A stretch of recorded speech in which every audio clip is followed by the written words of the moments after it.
A former CIA analyst is suing the State Department for putting him on a watch list. Ray McGovern has filed a civil rights suit against Secretary of State John Kerry and the George Washington University Police Department.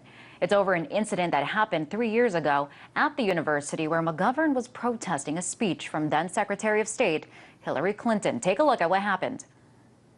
Cell phone service was cut off, TV satellite signals were jammed, and internet access was blocked for nearly the entire conference. So this is America. The government This is America. Who are you? McGovern, a U.S. military veteran, says he was trying to peacefully protest when police removed him from the speech and used brutal force, leaving him battered and bruised. You can see his injuries in this photo here after the ordeal. He believes the police were on the lookout for him all along. Here's proof.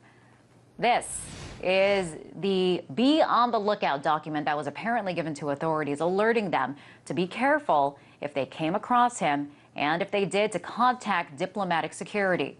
For more on this, Mara Verheyden-Hilliard, the executive director of the Partnership for Civil Justice Fund, joins us now. This is the organization that filed the lawsuit. Mara, welcome.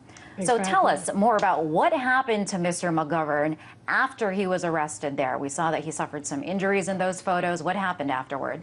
Well, as you can see, at least in part in some of that video, but what happened on that day is very important because all that Mr. McGovern did, and he's a well-known peace activist, a former CIA analyst. He used to do the president's daily briefings, but he became outspoken about the falsehoods that were being put together by intelligence to justify a war in Iraq. And at this speech of then Secretary Clinton, all he did was stand absolutely silently and turn his back. That is all he did. And then he was brutally grabbed, he was roughed up, you see the injuries. Now the Be on the Lookout alert we discovered was issued after that. We don't believe it was issued beforehand, but as a result of this completely peaceful act of dissent, he was put on this Be on the Lookout. I want to ask this because you would think it was a secret document. How did you get a hold of that? How did he learn that he was on this list?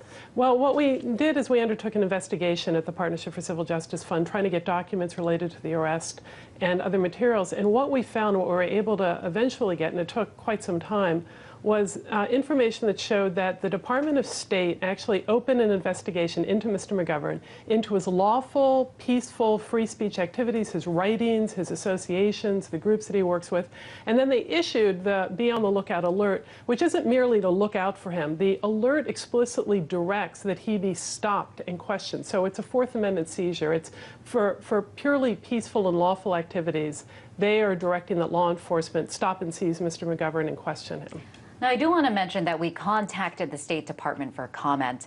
Their press officer told us not too long ago, we cannot comment on matters currently in litigation, so they're not really saying anything at this point. But it sounds like you believe that he was targeted purely for his political views.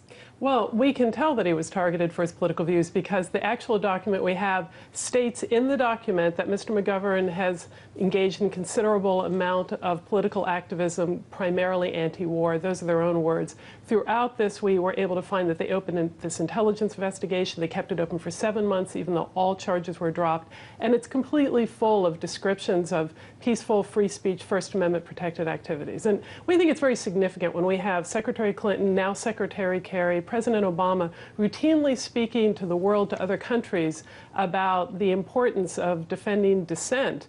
And here in the United States, we have the most peaceful form of protest, and it ends up like this. And I believe that is precisely what the then Secretary of State Hillary Clinton was talking about during that speech, which seems pretty ironic.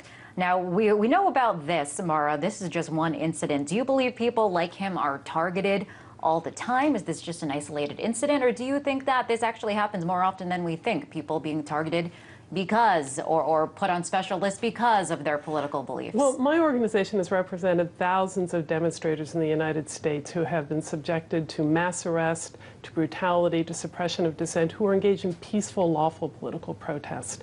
And you look at the Occupy movement in the United States. Across the United States, the federal government, local law enforcement authorities, they arrested more than 7,000 people. They shut down these peaceful encampments all around the country.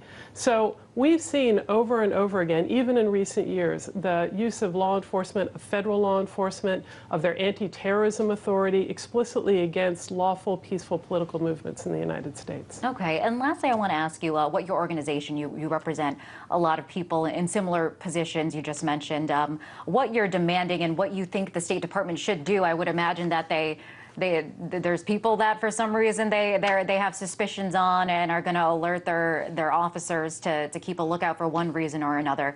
Do you think that they should just stop this practice altogether? It is illegal and unconstitutional to target somebody for a law enforcement seizure in the absence of suspicion of criminal activity. There is no suspicion of criminal activity on the part of Mr. McGovern. They are directing law enforcement to stop, seize him, and question him purely because of his political beliefs. It's unlawful, and we're demanding that in essence, be rescinded.